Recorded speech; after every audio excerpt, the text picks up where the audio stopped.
Bonjour, bienvenue dans cette nouvelle émission Quoi de neuf. Aujourd'hui, je reçois M. Alexandre Ventado.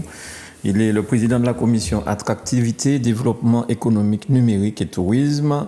Et aujourd'hui, nous parlerons de fibre optique, nous parlerons de la Martinique qui devait être connectée comme partout. Mais malheureusement, il y a eu un petit arrêt. Est-ce que cet arrêt va pouvoir redémarrer, M. Ventado? Bonjour et merci d'avoir accepté notre invitation. Bonjour M. Rani, bonjour Mano, bonjour à toutes et à tous.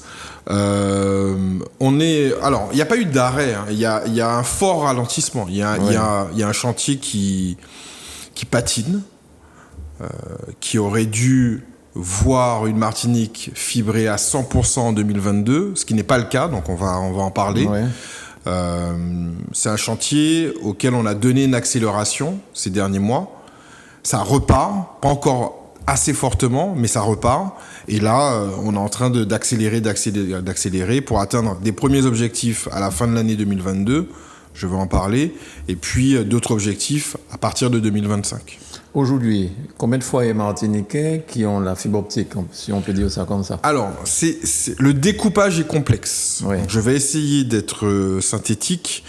Il faut en tout, pour fibrer l'ensemble du territoire martiniquais, 220 000 prises. D'accord. Sur ces 220 000, 120 000 sont la responsabilité d'Orange. Sur ses fonds propres, Orange déploie son réseau fibré, essentiellement sur les communes de Shellcher et de Fort-de-France, et à marge sur quelques autres communes. Bon. Sur cette partie, sur ces 120 000, on va dire qu'il y a une réalisation qui est autour de 60%. Donc il y a déjà beaucoup de personnes à Shellcher. Shellcher est quasiment terminé. Alors quand je dis terminé, ça ne veut pas dire que tout le monde a la fibre chez soi. Ça veut dire qu'il y a des offres, il y a des commercialisations et que potentiellement on peut souscrire à la fibre. Shellcher est quasiment terminé. Fort-de-France, c'est un gros bébé, donc Fort-de-France prend plus de temps. Mais tout aurait dû être fini à l'heure où on parle. Ça a pris du retard. Mais c'est un retard qui est audible. C'est-à-dire qu'on est à plus de 50% de réalisé. Il y a du retard, certes, mais c'est moins catastrophique que sur les autres communes. Oui. Les 100 000 autres prises étaient à la charge de la collectivité et concernent essentiellement, exclusivement d'ailleurs, les 32 autres communes, hors Shellcher et Fort-de-France. Et là, on a un retard qui est catastrophique. C'est-à-dire qu'on aurait dû arriver à 100% des 32 communes martiniquaises, hors Shellcher et Fort-de-France. Fibré, on en est aujourd'hui à 10%. Carrément. Quand je suis arrivé en juillet, j'ai commencé les premières réunions, j'ai dit, bon, comme tout le monde, la fibre, ce qu'on en est, j'en entends parler, je vois les camions, il y en a chez mon voisin, moi je vis à Shellcher. Et on me dit, non, on est très loin du compte, on devait déployer 100 000 prises, à ce jour, il y en a 10 000 de construites, et sur les 10 000, il y en a 600 qui sont recettées. Recettées, ça veut dire que la collectivité a dit, ce que vous nous fournissez, ça correspond au niveau de qualité attendu par la collectivité, ça peut partir en commercialisation. Donc, en lieu et place des 100 000 à année 2022, on était à 600. Alors, je rappelle aux téléspectateurs que vous êtes conseiller territorial. Hein, oui. C'est-à-dire que vous êtes arrivé avec l'équipe de M. Letchimy au mois de juillet. Exactement. Vous n'étiez pas là depuis de longues années. Non. Je viens d'arriver et j'ai 2 casquettes. Donc, je suis président de la commission Attractivité, Développement économique, numérique et tourisme. Et je suis également président de l'agence de développement de la Martinique qui s'appelle Martinique Développement et qui travaille avec tous les chefs d'entreprise potentiellement sur toute espèce de problématique. On les accompagne. D'accord. Donc oui, je disais que quand je suis arrivé, on était à 600 prises. Aujourd'hui, on a moins de 3000. Donc c'est pas non plus glorieux. On n'a pas fait de magie.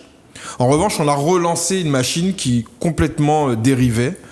On travaille avec des partenaires. Donc pour expliquer comment le marché a été attribué, il y a un marché qui finit en avril 2022, qui était attribué sur la construction des prises à Orange et Constructel, donc c'est 2 entreprises qui ont obtenu le marché, donc qui sont co-traitantes, et qui sous-traitent à plein d'entreprises, notamment beaucoup, essentiellement martiniquaises, qui déploient sur le terrain, mais on va en reparler.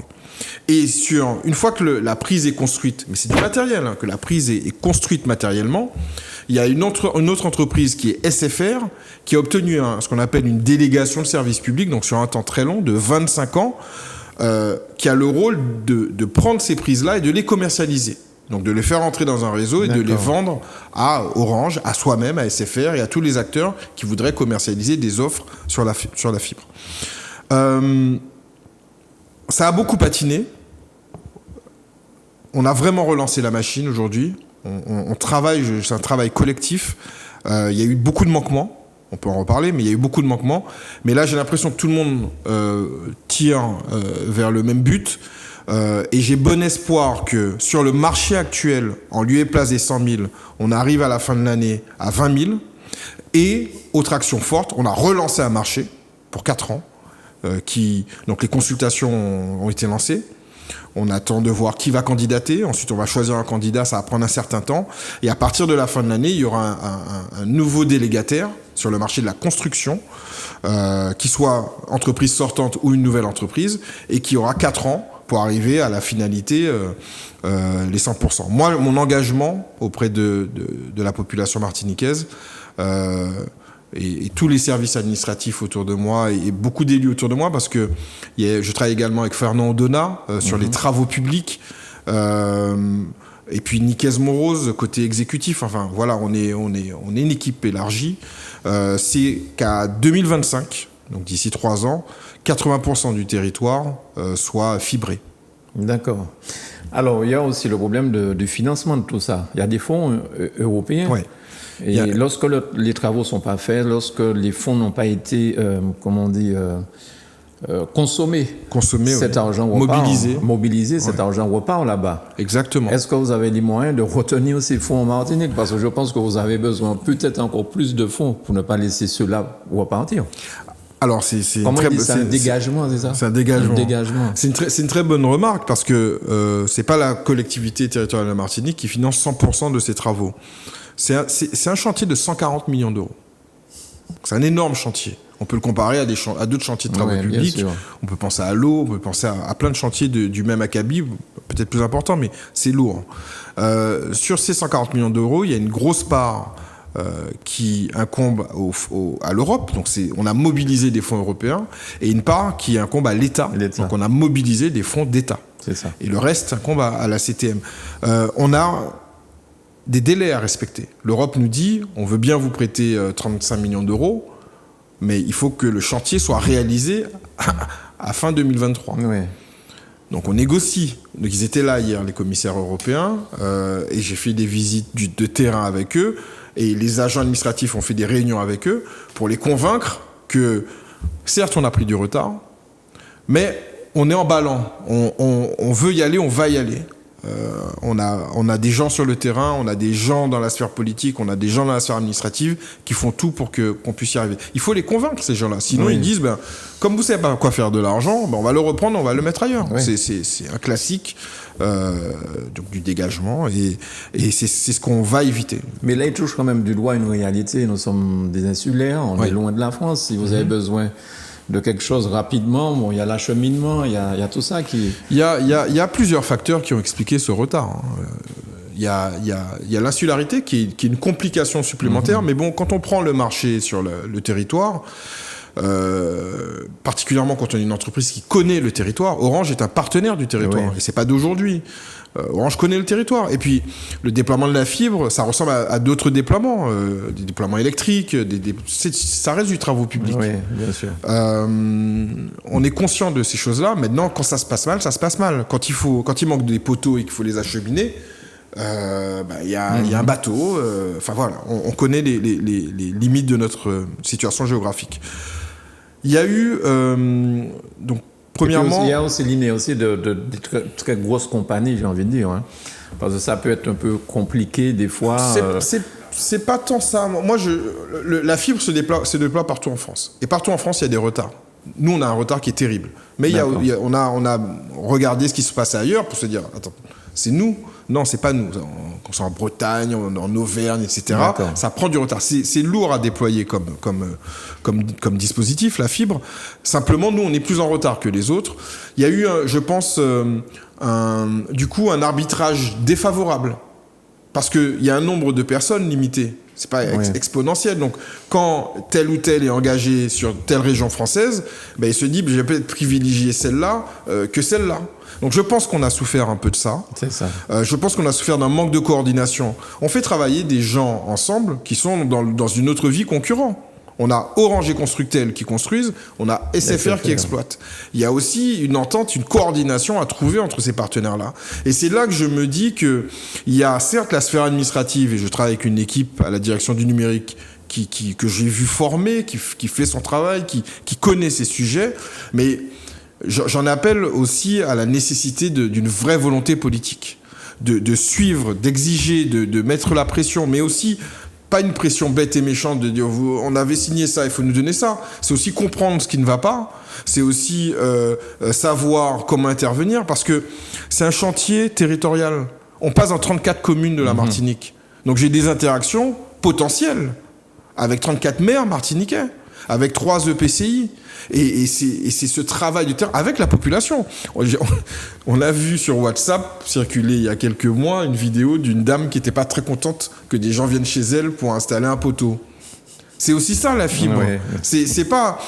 Je suis content d'être sur ton antenne pour pouvoir en parler. C'est pas de la magie. Quand ton téléphone fonctionne, quand tu es sur WhatsApp, quand tu regardes une vidéo sur YouTube, quand on t'envoie un CV, quand tu es sur le site de peu importe, c'est pas de la magie. Il y a soit la 4G, la 3G, 4G, 5G, donc le téléphonique, le cellulaire. Et quand tu es chez toi ou à proximité d'une borne Wi-Fi, tu te connectes en Wi-Fi, tu attrapes un réseau. Mais ce réseau, il a une réalité physique. J'étais sur le terrain hier, c'était épatant. La fibre, on en parle en antenne, c'est, comme tu dis, c'est un cheveu. C'est un cheveu par lequel transite de la donnée. Et ce cheveu-là, il faut y faire très attention, il faut le manier avec précaution. Et pourtant, ce sont des câbles qui arrivent dans des armoires, et ces armoires redistribuent jusque chez toi. Si tu habites dans un immeuble, il y a un boîtier dans lequel la fibre arrive, et à un moment arrive chez toi. C'est ça. Et ça, c'est... Alors sur ça, il faut quand même que les gens comprennent qu'avant, on avait l'ADSL. Hein. C'était un petit peu...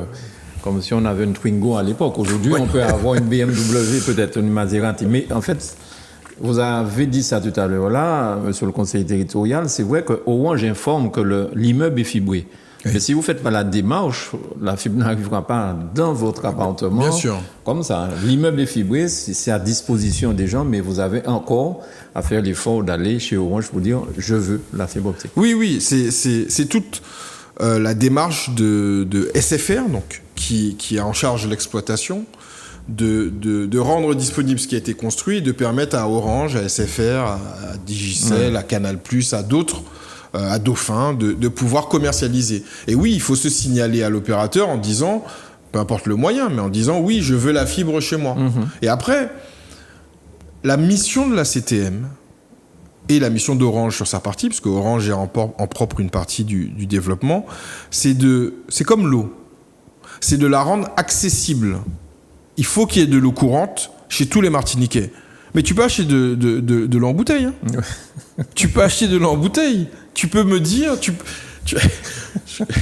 Quand j'étais petit, il y avait des légendes sur des stars. Et puis, on te disait que Michael Jackson se baignait dans du lait, de trucs. Tu peux te baigner dans du lait, mais...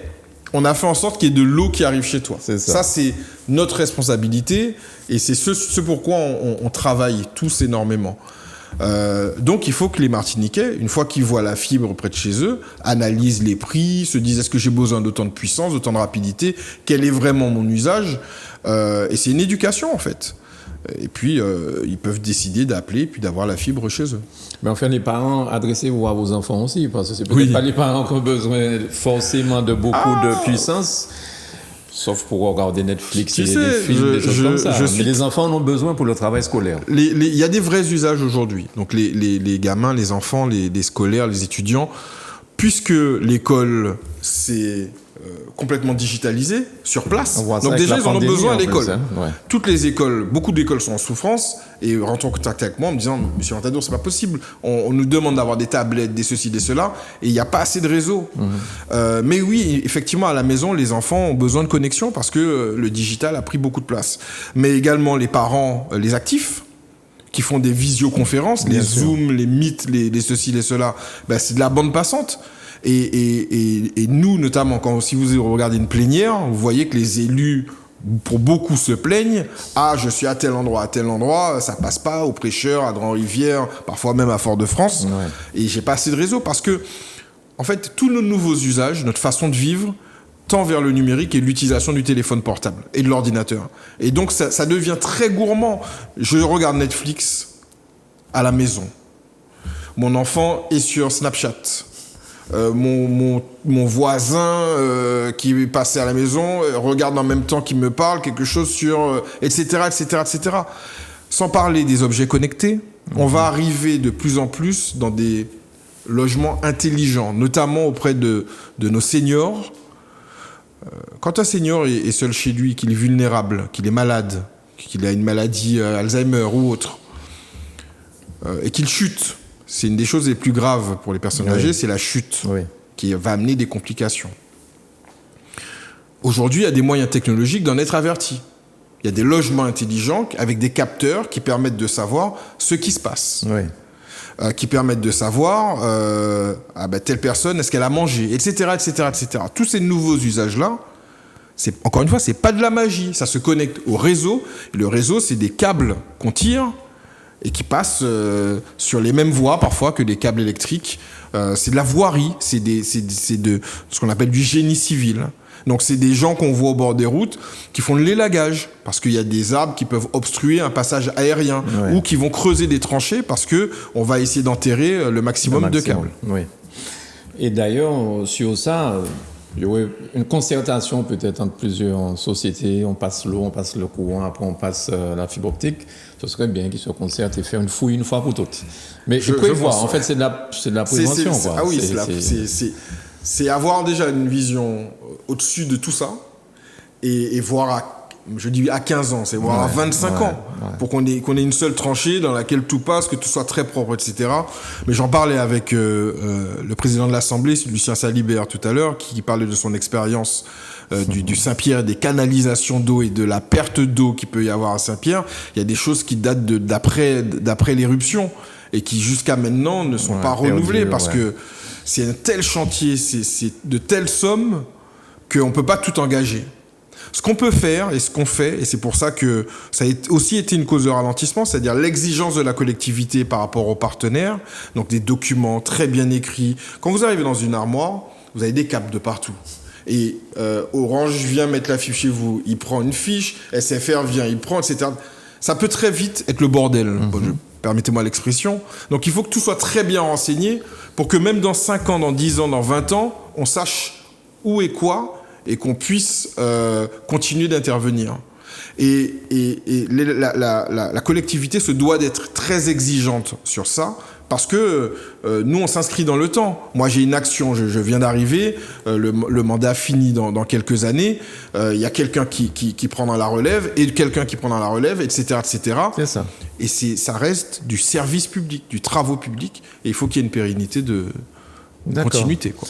Est-ce que Orange et SFR comprennent qu'il faut relancer le chantier ou est-ce qu'ils font la sourde oreille ou alors non, ça se passe non. bien?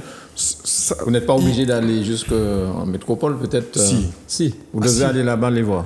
Ah si, je me dois d'y aller parce que ils peuvent venir, mais ce que je veux dire, c'est qu'il faut être au plus près des gens dans ce genre de chantier-là.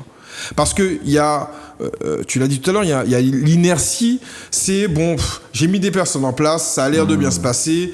J'ai vu, c'est facile les reportings, les comités de pilotage. On en fait tout le temps. Toutes les semaines, il y a des comités techniques, des comités de pilotage. Ah, on a pris du retard. Cette phrase, on a pris du retard. Attention.